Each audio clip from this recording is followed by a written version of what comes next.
Oh, hey, did you hear the NBA shut down? Wow, it was crazy. Kind of like how I shut down after you left me. I was sick too. And anyways, I hope you stay disease free out here. Fuck it, mask on. Hit my phone if you sneeze. I'll bring you some soup. Take care of yourself. Peace. Sis, has that happened to you? Have you noticed that?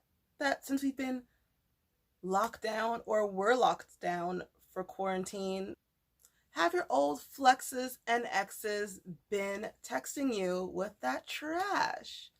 Personally, I got a few texts, and I'm just here to tell you to stay strong and not to give in. This is how not to backslide. So we have been quarantined or locked down. People are bored in the house bored. So they're messaging you because of their boredom, or they're either their current situationship relationship has run its course, it's run dry, so now they feel like they could come back to you. But guess what? They can't. So I don't want you falling into these traps. So I'm gonna help you out. I'm gonna help you figure out how to navigate communication with this blast from the past that does not deserve to be in your life. This is what you're gonna do, all right? Let me also just clarify. Even if the sex is good, you can't go back, because good sex with the wrong person leads to bad decisions, okay? So be strong, and I think it's way better to just start with somebody new than to go and backslide and get yourself tangled up in some shit you don't want to be a part of in the first place. So straight up, you can obviously just ignore them, which is a lot easier said than done. So that's why I actually have the following steps, because some of them can ignore. Sometimes I can ignore too, but there are certain situations that are complex and they're layered, and obviously there were some feelings involved, so it's very hard to ignore them. But with these steps, hopefully you can get some answers from this person. So most likely they're gonna text you or hit up your IG or your Snap or whatever, however you used to talk, and they're gonna be like, hey, what's up? So what you should do is respond, but don't be overly friendly, obviously, because they've been gone for what, months, a year, I don't know. And don't be too rude either, because we still want to try to extract some answers. So just keep it cash and really create an environment where they can talk and we can find out what's up. So if they told you some big story like the future meme, ask them why they're messaging you. So be on the story, like, okay, whatever, NBA had a lockout, or the coronavirus is going on, like people are off work, like, they be having stories, but ask specifically, like, what about this story that you're telling me has made you want to message me? Like, put them on the spot, like, what do you want? And by just asking them, like, why the story made them message you, it's a little less judgmental, but it's still very much requiring an answer. You're listening to them, you're using their own story, which they fully made for a plan to talk to you. So why? Ask them. So if they sent you just a random, like, hey, what's up? What's up, stranger? Long time, whatever the case may be, like, I feel like you can just be direct at that point, because they aren't even bothering to come up with something. It's just like a hey.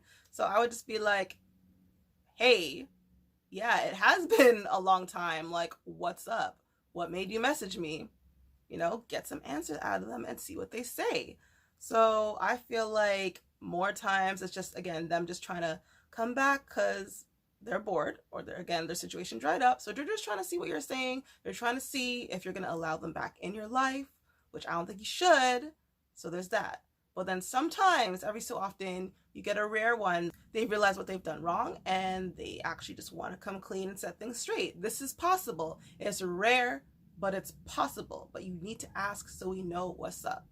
So the next thing you need to do is tell this person the truth. So again, this is a person that disappeared from your life. You were obviously upset by this, and they probably did some other toxic shit. So they decided to message you out of the blue, and this is your one chance to let them know what's up.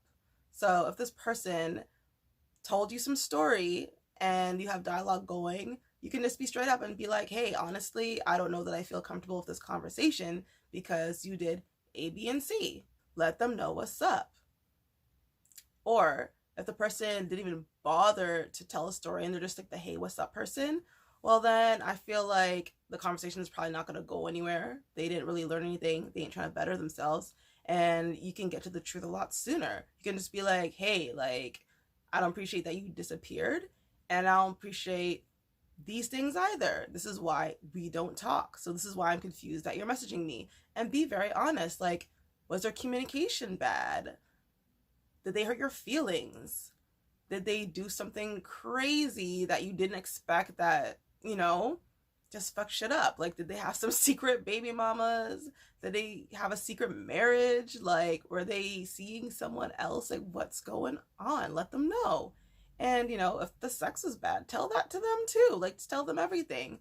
My reasoning for this is because a lot of times when people have toxic behaviors, people kind of tend to just let them go and don't really educate them or inform them of what they're doing wrong. And this is a cyclical thing. It keeps happening. These people don't learn.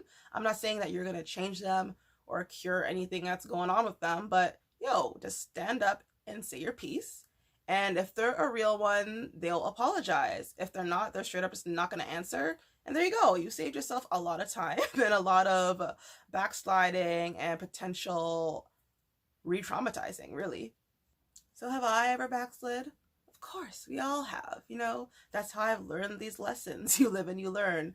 But for me, I have a principle now, just based on past experiences, where if somebody just wants to pop up in my life again and they want to act ways like nothing happened, like they suddenly got amnesia, like that's it. I can't talk to them again.